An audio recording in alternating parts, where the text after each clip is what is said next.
Hey guys, and welcome back to my channel. So I'm back with another video.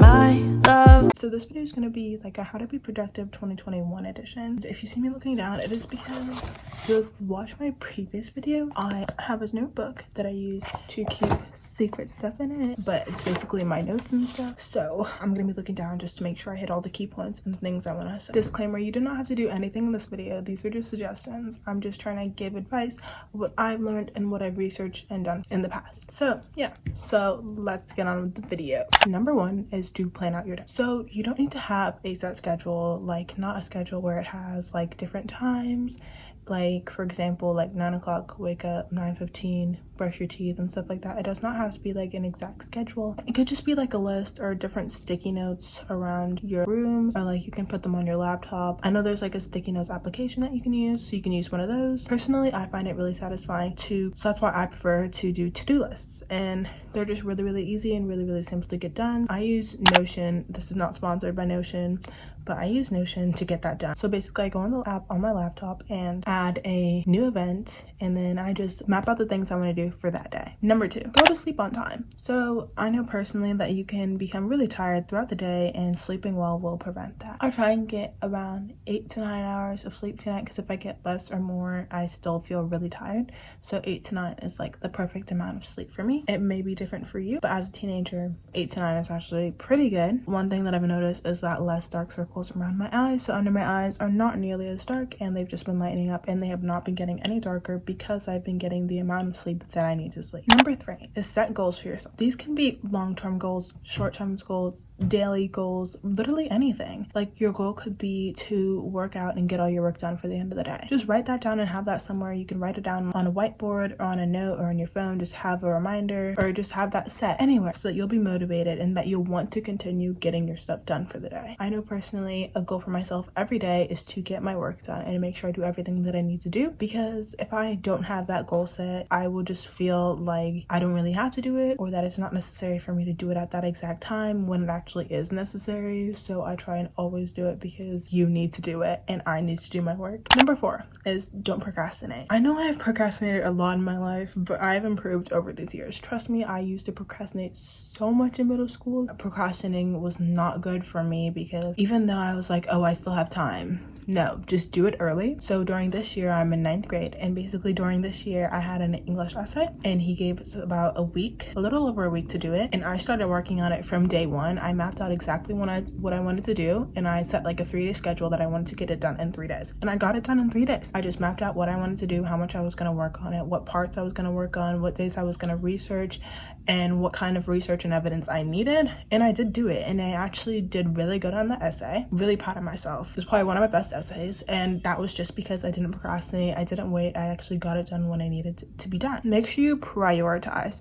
So on, I was saying before with number one, which is planning out your day, as I said with that, to-do lists, prioritize which things you need to get done first. Even though you don't want to procrastinate, you don't want to wait until the last minute, you also want to make sure you have the stuff that you need to do first up ahead. So basically, like if you have a math assignment due on Tuesday, but then you have a reading project due on Thursday, you want to prioritize and say it's Sunday. You want to prioritize and do your math homework first, because it is due first, and then after that you can go ahead and do your reading project. You don't have to not do it. You just want to prioritize and put the things that are due closer ahead. Number five is block out distractions. So I suggest going to a really quiet place where there's really no one around, such as your room, an office, outside, a living room, or your kitchen. Just anywhere there really isn't somewhere where people can be, or people are going to come and interrupt you and mess your flow up. I know personally that my room is a really nice spot, or I can go work in my sunroom or in my basement or in my kitchen. Normally I just try to stay in my room because I can close my door and it's pretty quiet in here, because I'm pretty far away from everything, and it's just really nice. Like, do not work in your bed. Do not do it, because if you work in your bed, you are most likely going to get comfortable and start doing other things, and I will mention that later. But do not work in your bed,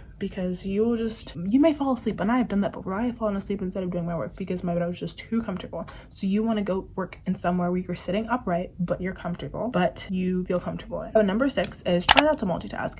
I know a lot of people multitask to try and get your work done, like balancing, like you have like a math and reading assignment and say they're each 10 pages long. I'm gonna do 1 page of math, 1 page of reading, and just like keep going back and forth with that. Try not to do that. You want to keep your brain focused on one thing at a time so that you can keep doing it and that you'll be more successful at it, because if you're stopping and starting and stopping and starting, your brain might be thrown off by all of that. I know it's difficult to do. Your brain can get very distracted, but I'm not saying that you should stop doing it. I'm just saying do it in like small amounts and only do it if it works for you. So like if it's a solid thing that works for you, keep doing it. Like don't stop doing it. If it works for you, or like flow with it, keep going. Number 7 is take breaks.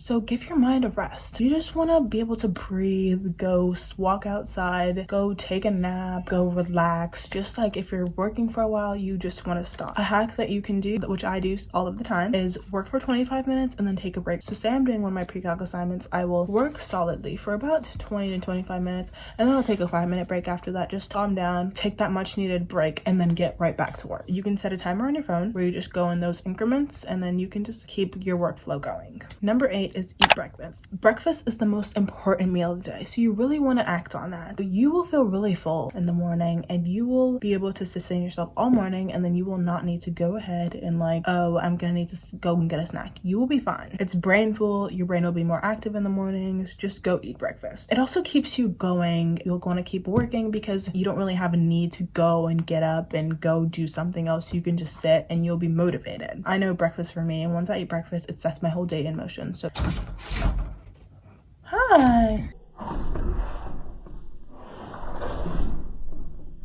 Make sure you eat foods such as oatmeal, whole grain foods, dairy, and fruits, which are high in fiber, which will also keep you full for longer, which stops your need to go and get snacks. Clean your room. Personally, I can literally not function if my room is dirty. Like if there's stuff all over the place, I will not get anything done. I will sit at my desk and then I'll just be like I'll try and work, but I literally cannot work if my room's messy. Make sure you clean your room. Having a clear space around me makes me feel more relaxed and comfortable to be able to do my work.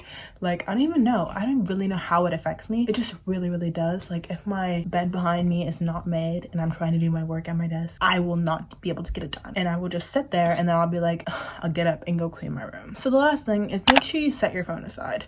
I know they can get very distraction, like apps such as TikTok, messages, Instagram, YouTube, and different kind of phone calls. So I suggest just putting it away, far from your workspace, so that you are less likely to touch it, where you're just able to like focus and get your work done. Only keep it, if you want to keep it close to you, like I suggest where you just do your break thing, just keep it close, but not too close to the point where you can like reach and grab it. You need to be able to go and get up to get it, because getting up is an obstacle. It's something you have to go out of your way to get up and go get it. And you're just going to be less likely to touch it if it's farther away from you. And that is all for today. So thank you guys for watching 10 ways to stay productive throughout your day. And I hope you guys have a great day. Make sure you like, comment, subscribe, share this to everyone, and I'll see you in our next video. Bye.